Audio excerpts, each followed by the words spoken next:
اعوذ باللہ من الشیطان الرجیم بسم اللہ الرحمن الرحیم۔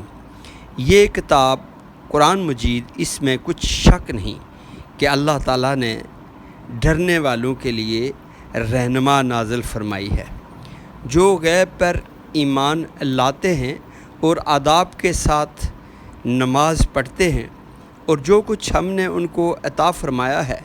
اس میں سے خرچ کرتے ہیں، اور جو کتاب اے محمد صلی اللہ علیہ وسلم آپ پر نازل ہوئی ہے، اور جو کتابیں آپ سے پہلے پیغمبروں پر نازل ہوئی ہیں، سب پر ایمان لاتے اور آخرت کا یقین رکھتے ہیں، یہی لوگ ہیں کہ اپنے پروردگار کی طرف سے ہدایت پر ہیں، اور یہی نجات پانے والے ہیں۔ جو لوگ کافر ہیں انہیں آپ نصیحت کرو یا نہ کرو،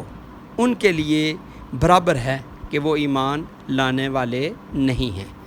اللہ نے ان کے دلوں اور کانوں پر مہر لگا دی ہے، اور ان کی آنکھوں پر پردہ پڑا ہوا ہے، اور ان کے لیے بڑا عذاب تیار کر کے اللہ نے رکھا ہوا ہے۔